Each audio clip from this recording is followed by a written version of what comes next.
Why don't you describe for me, as vividly as you can, what it is you're worried about, what it is that the nightmare scenario looks like? Fortunately, there's very few things, and most of them are very low probability. Some big volcanic explosion, gigantic earthquake, asteroid.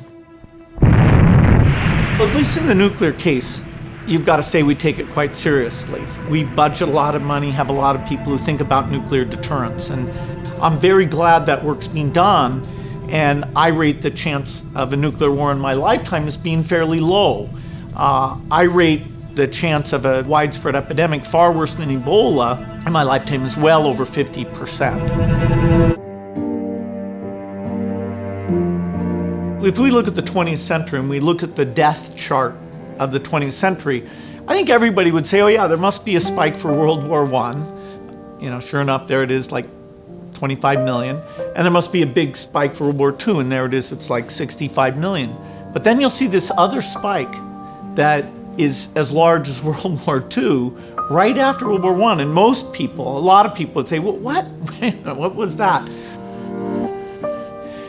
There's two kinds of flus. There's flus that spread between humans very effectively, and there's flus that kill lots of people. And those two properties have only been combined into a widespread flu once in history. Well, that is Spanish flu. We have no idea where it came from. It's called the Spanish flu because the Spanish press was the freest. They were the first to talk openly about it. And so in the annals of epidemic history, that's the big event. I funded a disease modeling group that uses computer simulation, and that work has been phenomenal in helping us target our polio eradication resources and which parts of Nigeria should we work harder on. And it's very natural, if you have a group like that, to say, hey, look at something like the Spanish flu in the modern day. Health systems are far better. And so you think, hey, that wouldn't be very bad. Well, we tried it, and there are some assumptions we had to make. But what we showed is that the force of infection because of modern transport, which compared to 1918 is over 50 times as great. And so if you get something like a flu, and you look at that map of how within days, it's basically in all urban centers of the entire globe, that is very eye-opening. That didn't happen with Spanish flu in the past.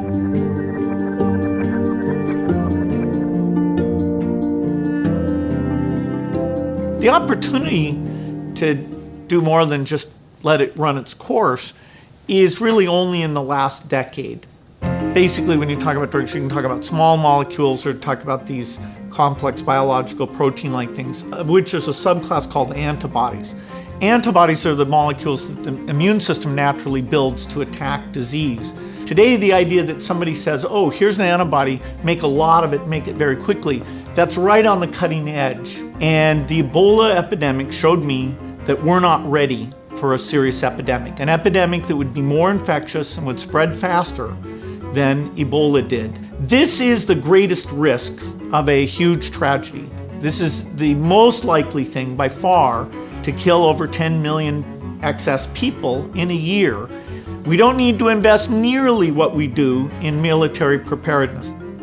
This is something where less than $1 billion a year on R&D, medical surveillance, standby personnel, cross-training the military so they can play a role in terms of all the logistics here. This can be done, and we may not get many more warnings like this one to say, okay, it's a pretty modest investment to avoid something that really, in terms of the human condition, would be a gigantic setback.